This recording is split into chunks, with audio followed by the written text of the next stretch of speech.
Já, komið sæl. Það norðlægar áttir í kortan hjá okkur næstu daga. Það þessi lægð hérna sem hérna yfir Danmörku og er að fikra sig hérna í norðursjónum. Hún kemur til með að dæla til okkar köldu lofti núna næstu sólarhringana, en síðan mun hæðarhryggur ná að teygja sig hérna upp til okkar og þá lægir hjá okkur á laugardag og sunnudagurinn ætti að verða fínn, en síðan sjáum við skil sem að nálgast úr vestri og það ætti þá að rigna hjá okkur á mánudaginn. En ef við lítum á hitasviðið að þá sjáum við þennan kalda loftmassa sem að fylgir þessari norðanátt sem teygir sig hérna yfir okkur og ekki bara yfir okkur heldur hérna alveg langt suður til Evrópu, en síðan með þessari sunnanátt og þessum skilum sem að fara að nálgast okkur á sunnudag og mánudag, þá munum við fá aftur hlýrri loftmassa til okkar og þá ætti eftir að fara að hlýna. En ef við skoðum þróunina núna næsta sólarhringina þá þessi norðanátt að koma hérna inn til okkar og það getur verið að hvessa talsvert hérna á Austurlandi í nótt og má gera ráð fyrir að heiðin verði allhvasst eða jafnvel hvasst og það sá vindur mun verða viðlögandi allan morgundaginn og raunum við fram á aðra nótt. En þessu mun væntanlega fylgja líka einhver úrkoma sem að verður í formi skúra eða jafnvel slydduélja, því að hitastigið lágt, það ekki nema 3-4 stig hérna mjög víða, en sunnan og vestan til verður aftur á móti bjart og á suðvesturhorninu ætti að verða hlýjast hjá okkur og hitatölur kannski ná upp í 12-13 stig.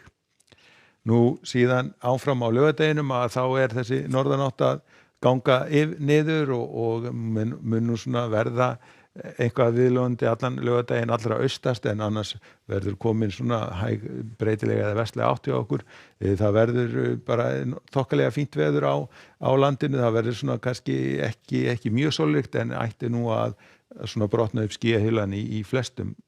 landshlutum. Nú síðan á sunnudeginum að þá fer svona veður að breytast hjá okkur, þá fer sunnanáttina að svona byrja að taka til sín og það þýðir það að það mun hlýna aðeins hjá okkur og sjáum hitatölurnar hérna landið norðanvert svona komnar upp undir 10 stigin, en svona í heildina verður þetta rólegheita dagur og þokkalegasta veður. En á mánudeginum að þá koma þessi skil upp á landinu hjá okkur, það verður þá vaxandi sunnan og suðvestanátt hjá okkur og talsverð rigning hérna bæði sunnan og vestanvert landið og síðan einnig að norðaustan til svona þegar kemur fram á mánudagskvöldið. En mánudagurinn ætti að vera góður á norðausturhorninu og þar ættu líka hitatölur að vera hæstar og gæti alveg farið upp í 15-16 stig. Nú, við skulum líta aðeins til Evrópu og þá sjáum við þessa lægð hérna á norðursjónum sem að hrella alla hérna í raun og veru í norður Evrópu. Það verður blautt og fremur vindasamt hérna bæði í Noregi, Svíþjóð og Danmörku, og ef við förum hérna suður á bógina þá verður líka talsvert blautt í raun og veru mjög víða og skúraleiðingar á Ítalíu og reyna fer ekki að svona almennilega birta til fyrir við erum komin hérna suður til Grikklands. Nú síðan ef við förum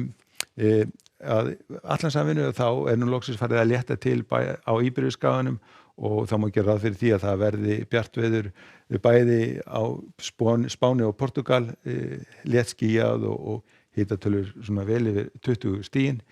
en aftur á móti nú gert ráð fyrir í Frakklandi verði þungbúið og verði víða miklar skúradembur.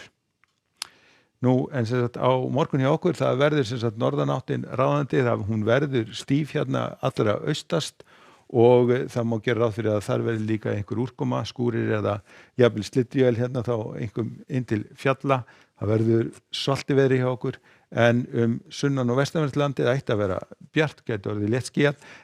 og hæstu hitatölurnar ætti að verða á suðvesturhorninu þar sem það gæti kannski farið upp í 12-13 stig. En við skulum láta þetta duga verið í bili, verið sæl.